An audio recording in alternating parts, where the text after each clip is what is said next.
BFM Business et 01net.com présentent Tech & Co, le grand live du numérique avec Sébastien Poineau. Allez, c'est parti pour le pitch de Tech & Co avec nous ce soir. Deux entrepreneurs, investisseurs dans la catégorie donc investisseurs. Olivier Avaro, président de Blacknut. Olivier, bonsoir. Bonsoir. Qui est venu nous voir le mois dernier. Et Ben Marel qui nous rejoint aussi, cofondateur de Brega Capital. Mais aussi entrepreneur dans la vie et sportif, rugbyman, tout ça. Bon, ce soir c'est la casquette entrepreneur-investisseur qui m'intéresse. C'est ça. Bienvenue, bonsoir Ben Marel. Et puis première donc start-upeuse ce soir, c'est Elodie Hugues qui nous rejoint, fondatrice de Time Funding. Elodie, bienvenue. Merci. Ça va, pas trop stressé? Non, ça va. Vous n'avez pas l'air. Donc je vous rappelle quand même le principe pour ceux qui vous écoutent. Donc vous avez 2 minutes au compteur. Alors, ça stresse un peu souvent, mais en fait non, il y a rien. Voilà. C'est 2 minutes. Vous verrez normalement les petites pendules derrière vous ou derrière moi plutôt. Parce que je vous demande de vous retourner, ça va être compliqué. Et puis derrière, on échange à tous les quatre, mais surtout tous les trois, parce que moi le lundi soir entre 21h et 21h30, je suis un peu au chômage technique. Vous échangez, vous posez les questions que vous voulez, messieurs. Elodie, vous répondez ou vous répondez pas, parce que parfois il y a des questions pièges, genre je sais pas quoi, combien vous faites de ceci, cela. Vous dites ce que vous voulez. Parfois c'est plutôt en off que vous révélez tous les détails. Donc Time Funding, vous avez 120 secondes. Qu'est-ce que vous faites? Qu'est-ce que vous proposez, Elodie? C'est parti. Alors bonsoir, la jeunesse du Time Funding vient en fait l'année dernière lorsque j'ai revendu mon agence. J'ai été très sollicitée par des entrepreneurs, des startups pour les accompagner dans leur croissance. Et en fait en discutant autour de moi, je me suis rendu compte que j'étais pas la seule à être passionnée d'accompagner des entrepreneurs passionnants et qui avaient une vraie volonté d'accompagner ces jeunes entrepreneurs, toutes ces startups qui se lançaient, mais pas forcément de cadre possible pour ça. Et du coup à la fin, il y avait souvent une déception, une frustration dans ces accompagnements. Et à côté de ça, les médias en parlent beaucoup, vous le savez. Il y a énormément de startups qui se montent et il y a des solutions de financement. En France, il y en a pas mal, mais parfois, une fois qu'on a essayé les subventions, que la banque nous a dit non et que les fonds d'investissement sont pas encore prêts à nous recevoir, on est un peu perdu. Et nous, on a décidé, à travers le Time Funding, en fait, de réunir ces gens qui ont envie de transmettre, d'entreprendre, d'investir dans des startups, de les mettre en relation avec ces start-upers qui ont besoin d'argent, mais surtout de compétences. Et donc, c'est comme ça qu'est né le Time Funding, une plateforme de mise en relation, donc toute simple, de matching, enfin toute simple, mais qui derrière pose un cadre juridique et financier à cette contractualisation. Alors aujourd'hui, le Time Funding, on est très fiers, c'est 700 startups qui se sont inscrites depuis le lancement des landing pages fin septembre. C'est 2500 Time Funders et depuis le début de l'année, on a commencé les matchings, c'est déjà 150 matchings, donc 150 rencontres qu'on a contractualisées. Alors comment ça se passe? Ce contrat, en fait, il permet tout simplement aux start-upers de payer en plusieurs fois ou sous forme de capital à la personne, le Time Funder, l'investisseur qui aura investi son temps. Donc voilà, aujourd'hui, qu'est-ce qu'on recherche nous? C'est qu'on est convaincu que le Time Funding, ça peut marcher en France, ça marche déjà, mais que ça doit marcher à l'international, que ces problèmes de financement, on les rencontre dans le monde entier, et donc on veut essayer de se déployer au maximum. Voilà. Alors pour conclure, notre modèle, c'est aujourd'hui une commission, tout simplement, de 20%.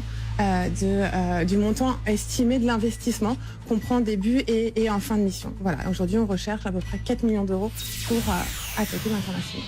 4 millions d'euros, oui c'est bien, c'est ambitieux là. C'est grand le monde. Mais c'est très bien, c'est très bien. Après on ira sur Mars millions. avec Elon Musk, mais on en reparlera. Voilà, il faudra un peu plus. 1 ou 2 zéros de plus. Bon, qu'avez-vous pensé d'Elodie, de l'histoire surtout de la proposition d'Elodie? Ben, Olivier, qui Olivier, je t'en prie. Non, mais je trouve ça super intéressant parce que c'est vrai que c'est un problème qu'on rencontre. Donc c'est un peu du time contre equity, c'est ça? Donc on peut être rémunéré soit en equity si la relation est amenée à durer dans le temps, parce que des fois on prend un graphiste pour 3 mois pour faire sa charte et il n'y a peut-être pas forcément nécessité à s'associer à long terme. Mais parfois, là, on cherche actuellement des advisors en marketing pour vraiment accompagner des gros projets. Et donc dans ce cas-là, la rémunération en equity, effectivement, a tout son sens. Donc le conseiller prend une part du capital. Exactement. Contre X heures, voilà. On estime le montant d'investissement et il prend une part de capital qui correspond à ce montant d'investissement à la fin de la mission. On considère que l'investissement, l'association ne peut pas se faire juste sur une plateforme de matching et qu'on doit travailler ensemble, on doit voir comment ça se passe avant de s'associer. Et si l'association n'a pas lieu, pas de problème, on met en place un échéancier qui peut aller jusqu'à 24 mois, donc c'est des fois sur des profils très seniors, sur des missions longues, c'est quand même assez sympa de se dire j'ai 24 mois pour amorcer ma croissance et pouvoir payer cette personne tranquillement et sereinement. Voilà. Donc vous proposez le cadre, en fait, la structure qui permet de faire ça de manière assez simple, et puis après la plateforme de matching, c'est ça qui met en relation ces startups et ses compétences. Exactement. Voilà. Alors jusqu'à présent, tous les matchings on les a fait à la main, histoire de bien voir un petit peu comment ça se passait. Et le 15 juin, on va lancer notre plateforme avec l'algorithme de matching qu'on a pu affiner sur du vécu. D'accord. Ok. Ben, question pour Elodie. Ouais, question côté sourcing de compétences, c'est toujours un des grands sujets. Parfait. Comment tu fais pour t'assurer que les gens que tu recrutes soient suffisamment nombreux et suffisamment talentueux pour apporter de la vraie valeur aux startups avec lesquelles ils coopèrent? Alors, pour l'histoire, au départ, on s'est mis avec tous les associés, on a réuni nos fichiers LinkedIn. Donc, on est tous sur le marché du travail depuis 15-20 ans, donc on avait quand même pas mal de contacts. Et on a juste expliqué, voilà, on monte ça et inscrivez-vous. On a eu un nombre d'inscriptions phénoménal. On a dû arrêter l'envoi des emailing pour calmer un petit peu les inscriptions. Donc aujourd'hui, 2500 personnes, c'est énorme. On valide leur profil, il y a 2 étapes. En fait, la première, c'est via leur profil LinkedIn. On regarde un petit peu leur expérience, leurs compétences. Est-ce que ça va matcher avec les startups?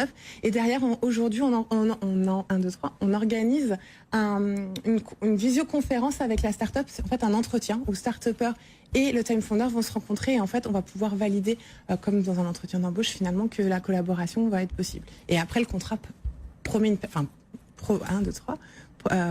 prévoit une période d'essai d'1 mois si jamais on se rend compte que les compétences de la personne ne sont pas forcément... Et comment tu te positionnes par rapport aux offres concurrentes? Il y a pas mal de gens qui essaient de faire la chasse de tête pour start-upers. Comment tu te positionnes sur ton sujet là? Les gens qui sont inscrits au Time Funding, c'est pas des freelances, c'est pas des indépendants, c'est pas des gens qui cherchent forcément à s'associer. C'est des gens qui trouvent extraordinaire de pouvoir mettre à disposition leurs compétences, de les investir avec un risque. Donc déjà, on n'est pas du tout sur la même population que des Upwork, que des crèmes de la crème ou toute autre plateforme de mise en relation. Et surtout, on permet de garder un lien au travail à des gens qui l'ont peut-être plus forcément. Je vais vous donner l'exemple de conjoints d'expatriés qui ont des compétences complètement dingues et qui, dans le pays où ils sont, suivent leur mari ou leur femme, ils peuvent pas forcément bosser. Et ils ont envie de s'investir dans ce Mais c'est pas pour les freelances, effectivement. Vous on a voyez pas comme une plateforme. Mais aujourd'hui, quel freelance peut prendre le risque de travailler, de ne pas être payé peut-être pendant 6 ou 9 mois de mission et que peut-être à la fin, il n'y ait pas de rémunération? Parce que nous, ce qu'on promet, c'est effectivement une mise en relation, mais il y a potentiellement un risque. Aujourd'hui, on dit que 9 startups sur 10 échouent. Alors, on espère avoir bien sélectionné nos startups et faire que nos startups ne vont pas échouer. C'est aussi un vrai enjeu de réussir. Mais elles n'échouent pas sur un temps si court, quand même, sur une mission de quelques mois. On ne sait jamais, des fois, une mauvaise décision stratégique, une levée de fonds qui ne se fait pas, et finalement, on met la clé sous la porte. Des fois, on a rencontré des entrepreneurs avant de nous rencontrer qui étaient vraiment épuisés, fatigués. Et finalement, on les mettait en relation avec 2-3 ressources, c'est tout de suite reparti. Voilà. Olivier. Ouais. En fait, je m'intéresse vraiment à l'aspect algorithme de matching, parce que là, en fait, tu dis que le matching, pour le moment, vous faites à la main. Oui. Et c'est vrai, quand on fait venir des ressources dans une startup à ce niveau-là, en fait, avec la partie compétences, conseils et compagnie, la partie humaine et le match, en fait, entre les personnes qui viennent conseiller les startups sont hyper importants. Tout à fait. Donc là, vous faites quoi avec comment il est construit cet algorithme? Est-ce que c'est vraiment ça qui va marcher, ou est-ce qu'on va rester à du matching un peu manuel pour vraiment que ça se passe bien? À ce moment-là, comment ça scale? Donc en fait, c'est voilà. En fait, il y a 2 étapes. Aujourd'hui, mettre les mains dans le cambouis, voir vraiment comment ça se passait, c'était essentiel. Je vais vous donner un exemple. On a fait se rencontrer un jeune entrepreneur qui montait une plateforme d'événements avec un directeur marketing de chez Coca qui avait plus de 15 ans d'expérience. Quand j'ai vu arriver le matching et on devait gérer la conf call, je me suis dit ça va jamais passer. Il y en a un qui est pas du tout expérimenté, l'autre qui est super expérimenté. Ça a cartonné. Aujourd'hui, ils s'éclatent tous les deux. Pourquoi? Est-ce qu'il y en a un qui a vraiment envie de transmettre et l'autre qui a vraiment besoin de ses compétences? Donc, c'était important de savoir ça. Maintenant, l'algorithme, c'est un algorithme de matching comme un algorithme de mise en relation où les start-upers vont chercher des compétences, des expériences, et qu'on va mettre en face des compétences et des expériences de nos time founders. Alors, il y a certaines choses où ça va se faire très simplement.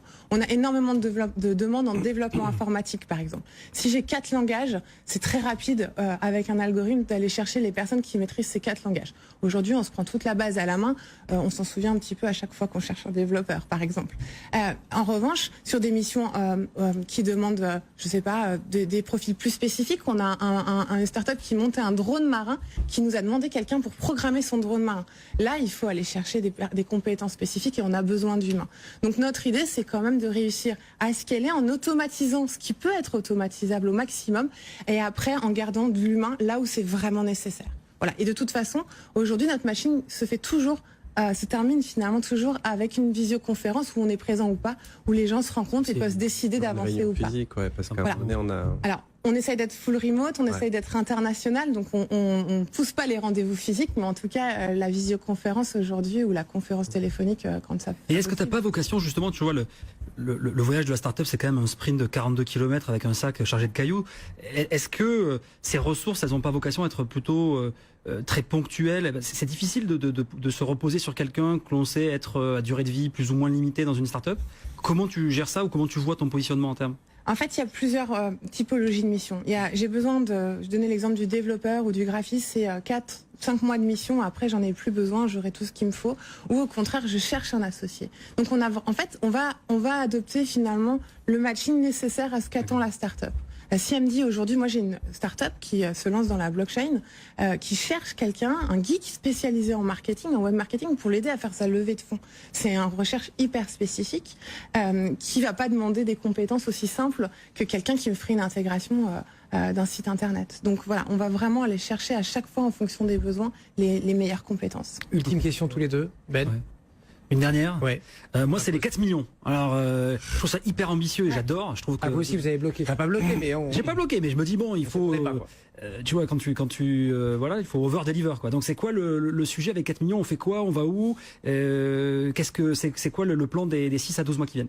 Là, l'idée, c'est de réussir à faire en fin d'année prochaine à peu près 3 millions d'euros. Donc il y a j'en ai pas parlé dans la partie pitch, mais on a 2 offres. On a une offre qu'on appelle l'offre classique où on prend 20% de commission sur les montants investis et une offre grand compte où on met à disposition notre plateforme des grands comptes qui vont pouvoir la payer sous forme d'honoraires forfaitaires finalement pour mettre en relation leur cadre avec des startups. Parce qu'il y a aussi un vrai besoin des grands comptes d'ubériser un petit peu leur cadre. Et aujourd'hui, si on veut se développer rapidement à l'international, il faut aller assez rapidement. Donc aujourd'hui, on aimerait développer un pays tous les 3 mois, tester le marché assez rapidement, mettre en place des équipes assez rapidement. Et si on a trop peu d'argent, on a peur que ça s'essouffle trop vite. Voilà. Donc aujourd'hui, on peut le faire tout seul. On a commencé, on a des pistes sur Singapour, on a des pistes sur San Francisco, on a des pistes en Europe. Là. On fait pas encore de chiffre d'affaires. On est en train d'étudier le marché.